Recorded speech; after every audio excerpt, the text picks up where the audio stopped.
मैं भारत को भारतीयता की मान्यता के आधार पर फिर से खड़ा करना चाहता हूं, उस काम में लगा हूं। यूरोप में तो ये कुछ है नहीं, तो वहां किस तरह की चिकित्सा आई होगी, एक उदाहरण देता हूं। ये जो आधुनिक चिकित्सा है, मॉडर्न मेडिसिनल सिस्टम, जिसका पर्यायवाची इस समय है एलोपैथी। इस एलोपैथी का जनक माना जाता है एक ग्रीक व्यक्ति हिप्पोक्रेटिस। आप जानते हैं उसकी फिलॉसफी क्या है? मैंने हिप्पोक्रेटिस की बायोग्राफी पढ़ी, ऑटोबायोग्राफी, जो उसने ग्रीक में लिखी थी। बाद में अंग्रेजी हुआ, फ्रेंच हुआ, कई भाषाओं में तर्जुमा हुआ, ट्रांसलेशन हुआ, कई लोगों ने उस पर टिप्पणियां लिखी हैं। उसकी फिलॉसफी जरा सुनिए। वो ये कहता है कि शरीर में कोई रोग आ गया तो अब इसको दूर करने का एक ही उपाय है कि आपका जो रक्त है ना, ये प्रदूषित हो गया, इसको निकाल दो शरीर से, इसको निकाल दो। इसके अलावा कुछ और मालूम ही नहीं उसको कि कुछ कर सकते हैं क्या।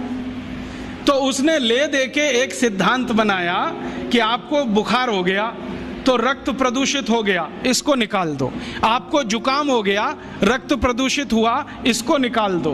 आपको फोड़ा हो गया, रक्त प्रदूषित हुआ, इसको निकाल दो। माने जो भी कुछ है वो निकाल दो,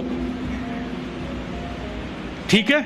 और यही शायद हिप्पोक्रेटिस के वंशज हैं जो आज किसी का गर्भाशय निकाल देते हैं, किसी का गॉल ब्लैडर निकाल देते हैं, किसी की किडनी निकाल देते हैं, किसी का कुछ भी निकाल देते हैं।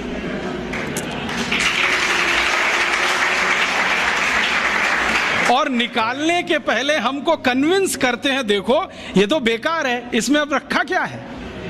अगर गर्भाशय बेकारी होता तो भगवान ने क्यों दिया? गॉल ब्लैडर बेकारी होता तो ईश्वर ने क्यों दे दिया? किडनी बेकारी है तो ये क्यों है हमारे शरीर में? अगर सब कुछ ही बेकार है तो ये शरीर को ही काट काट के फेंक दो, इसको रखने की क्या जरूरत है? ये सब हिप्पोक्रेटिस के पुत्र हैं, उसी को अपना वंशज मानते हैं। हिप्पोक्रेटिस क्या कहता था?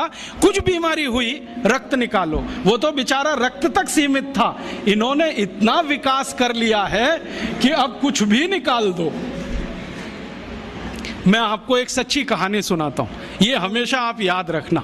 ये जो हिप्पोक्रेटिस ने विज्ञान बनाया, जिसको मॉडर्न एलोपैथिक सिस्टम कहते हैं, इस विज्ञान के शिकार दुनिया भर के लोग हुए, दुनिया भर के लोग। मैं आपको एक नाम सुनाता हूं जो जल्दी आपके समझ में आ जाए। अमेरिका के पहले राष्ट्रपति जॉर्ज वॉशिंगटन, मालूम है? ये बेचारे बड़े सीधे साधे व्यक्ति थे, बड़े मेहनती थे। इन्होंने अमेरिका को इंग्लैंड की गुलामी से आज़ाद कराने में बहुत काम किया, बहुत काम किया। और अमेरिका की प्रजा ने उनके काम को देखते हुए उनको पहला राष्ट्रपति बनाया। अमेरिका की आज़ादी आई लगभग 1779 के आसपास और पहले राष्ट्रपति बने जॉर्ज वॉशिंगटन। आपको मालूम है जॉर्ज वॉशिंगटन की मृत्यु कैसे हुई? हिप्पोक्रेटिस सिद्धांत अपना के।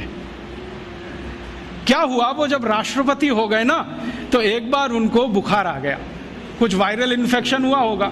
तो वो तो हिप्पोक्रेटिस के पक्के चेले थे, उन्होंने कहा अरे मेरे गुरु ने कहा है कि रक्त प्रदूषित हो गया। तो अब बुलाया उन्होंने एक डॉक्टर को, कहा कि मेरे शरीर से दूषित रक्त निकालो। तो वो एक आया डॉक्टर और उनकी दोनों नसें काट गया, दोनों हाथ की नसें काट दी, लेफ्ट और राइट ये वाली। अब नसें कट गई तो खून भल भल भल भल निकलना शुरू, रात भर निकलता रहा। सवेरे वो डॉक्टर जब आया देखने के लिए तो जॉर्ज वॉशिंगटन मरे हुए मिले। ये कहानी है हिप्पोक्रेटिस सिद्धांत की। जॉर्ज वॉशिंगटन मर गए इस हिप्पोक्रेटिस के चक्कर में कि खून तुम्हारा खराब हुआ है, काट के निकाल दो। अब इनको पता तो है नहीं कि खून बनाना कैसा, काट के निकालना आता है। और ये तो मैंने एक कहानी सुनाई आपको, जॉर्ज वॉशिंगटन जैसे हजारों राजा यूरोप में, ग्रीस में इसी सिद्धांत के शिकार हुए। एक राजा था, बहुत पुरानी कहानी बताता हूं, 4वीं शताब्दी की, क्लॉडियस रोम का, वो भी इसी चक्कर में मरा। उसको भी कुछ बुखार आया और उसके डॉक्टर ने आके नस काट दी, उसकी पैर की भी हाथ की भी, कि खून निकल जाने दो सारा, ये खून निकल गया तो अच्छा हो जाएगा। क्लॉडियस मर गया। डेमोस्थनीज एक बड़ा राजा, वो मर गया। एशुनियस मर गया। ऐसे एक नहीं 1,500-2,000 से ज्यादा राजा इसी चक्कर में मर गए। ये है मॉडर्न एलोपैथिक सिस्टम। इसने सारी दुनिया को यह सिखाया है कि देखो साइंटिफिक यही है, जो भी है निकालो निकालो, खून है तो निकालो, किडनी है तो निकालो, गॉल ब्लैडर है तो निकालो, ऐसा ये सिस्टम है। नमस्कार दोस्तों, आप सभी भाई और बहनों का दिल की गहराइयों से बहुत बहुत धन्यवाद कि आपने इस वीडियो को अंत तक देखा। दोस्तों, कुछ समय निकालकर यह व्याख्यान अन्य लोगों तक जरूर साझा करें ताकि वो भी इन व्याख्यानों का लाभ उठा सकें एवं भाई श्री राज दीक्षित जी की इस आवाज़ को लाखों करोड़ों लोगों तक पहुंचा सके।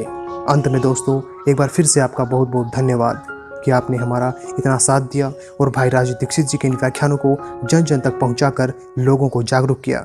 दोस्तों, आगे भी इसी तरह प्यार बनाए रखना। धन्यवाद।